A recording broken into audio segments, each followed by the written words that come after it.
Hello again, guys. Just coming back on here to do this video thing for you, so that you know that I have not given up, that I've not faltered.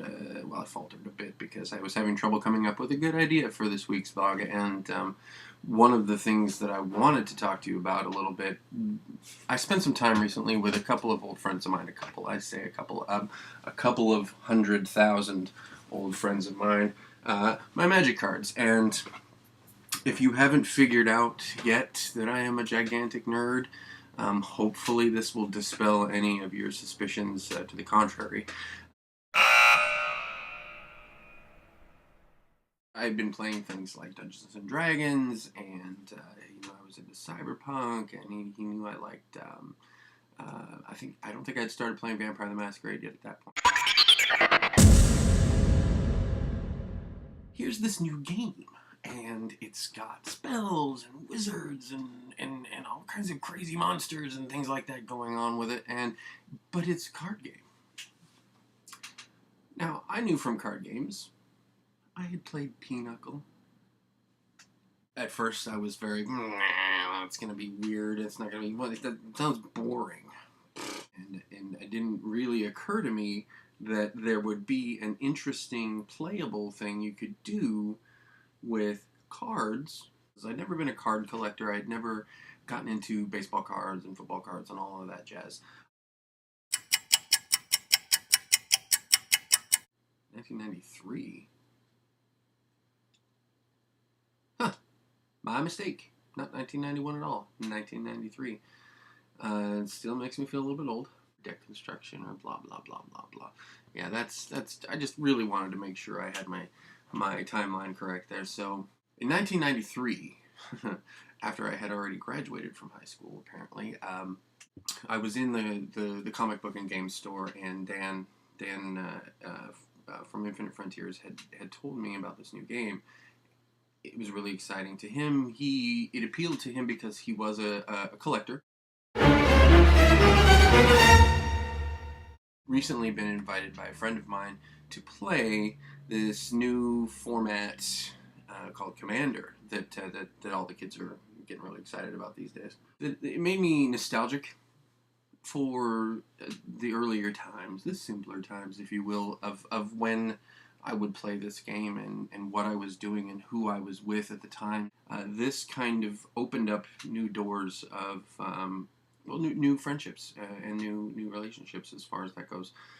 Only because we would go to different places and play, and people who were also playing had an instant connection with someone else, with a complete stranger. You could say, "Hey, you guys are playing too? Let's play." The ease of it and the portability of it, and the fact that you could take this set with you everywhere, portability, the fact that you can take it everywhere, made this for me an instant hit. I would have a deck on me at all times. I was working at Target, and I was on this overnight toy crew around the holidays, and the two gentlemen who were also working with me at the time. Just gonna wait for the planes. Well, I'm not gonna try to talk while they're going by. Well, I'm talking now. That's just to tell you guys that I'm waiting.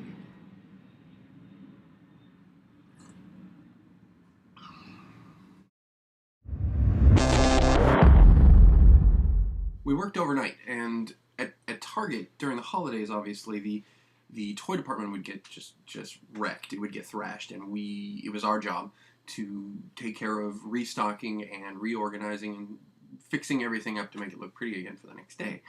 And what I wound up doing for a time was I would be bringing my magic cards with me, so that on breaks or lunchtime or whatever, which of course when you're working overnight is 4 in the morning.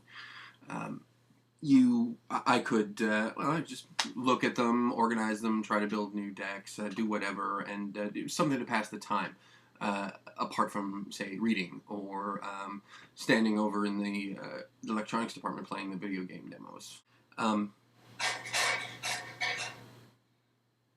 Anyway,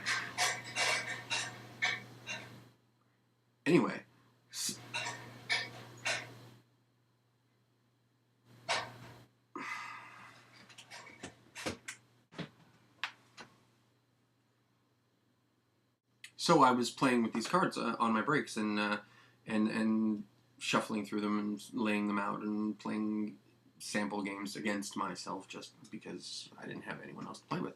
Well, after a time, and by after a time I mean the second or third time I did this, the two gentlemen I was working with, they look at me and said, "What do you got there? What's all that craziness?" And I explained to them that this was a game. So that led very rapidly to me showing them how to play. And then our breaks and lunchtimes were spent playing Magic. I would bring cards, and I had built decks for the two of them that we could all play against each other, and that would be our lunch break. That would be our break. That would be sometimes more Magic going on than actual working. But you know, we were kids. What can I say? So what wound up happening? Eventually, John and I moved in together with another friend of ours, and we spent a lot of time playing Magic, and we would do that frequently. It was an interesting time. There were new decks coming out. This was right when the first couple of expansions were created for the game, Arabian Nights and Antiquities, and we were over-eager, some might say, to get more cards. We couldn't get enough of them. There were times when other less important considerations, like say eating and sleeping and putting gas in the bus, would kind of take a back seat to buying Magic cards. So, cut to about a year later, getting ready to turn 21. I was living in Post Falls, Idaho.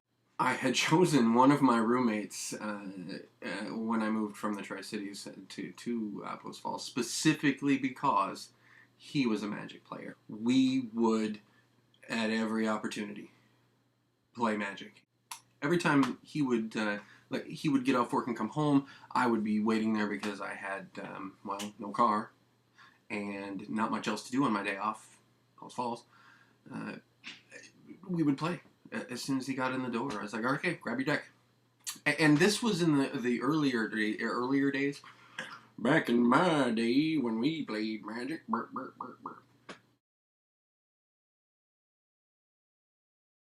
I had moved into Spokane with some people I had met, not ironically, through gaming, because it was all I was doing with my spare time back then. And found out that among them were a great number of Magic players, of course, but these were younger kids. Me being newly turned 21, and a lot of them had either just finished high school or were still finishing their senior years in high school. And apart from myself and Paul and Dave, the two gentlemen whose house I was living in, helping them fix it up, I wasn't like a kept man or anything. They were all younger. They couldn't buy beer or anything like that, or go out to bars or anything. So to entertain ourselves, we played games. And we played all manner of games. You name it, we were playing it. And one of the things that came up pretty regular was, let's play some Magic. There's a new set out. Let's go buy some cards. Where I'm going with this. That's the thing. You just kind of start and hope that the voyage, that how you get there is the worthier part, as a wise man once said. Talking to you. But I don't know. I don't know where this is going, how I should wrap it up. When I lived in LA, I didn't have anyone to play with right away. Again, I had to teach my workmates how to play. God bless Scott Dropkin for putting up with me and learning how to play. Scott Dropkin moved, and I didn't have that regular play anymore. A lot of my other friends at the time, the guys from the paintball team and what have you, they liked their tabletop games. They liked their video games. None of them really were Magic players. And if we did play Magic, it was a rare treat, and it was mostly just to appease me, just grabbing on their shirt and saying, "Come on, play, let's play." I think I'm going to wrap it up.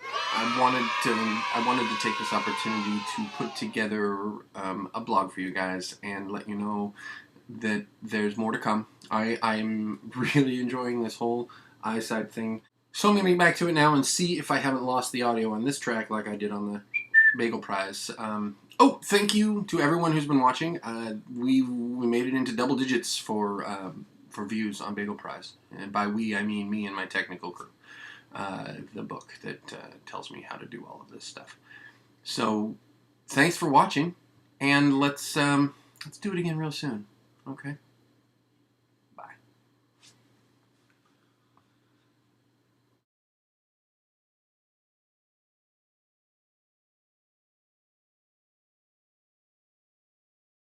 No jokes. Nothing about the action figures and whatnot behind me. Nothing. Nothing. They're just sitting there. Or this painting. Very cool painting that... this very cool painting that a friend of mine purchased for me on my birthday.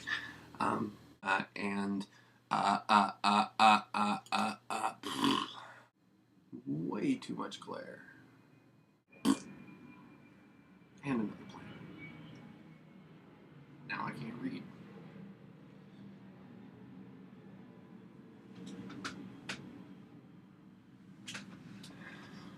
Sets.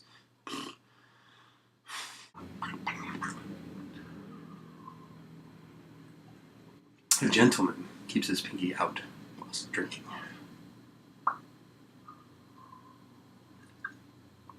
Not throwing too much nerdery at you here. Now. Son of a bitch. Wouldn't be my show without a little technical difficulty. Gambling, very, very seriously, and you would pull a card out of each other's deck and play for that card. Why would I do that with my hat while I'm talking? I could say anything right now and then just overdub it later.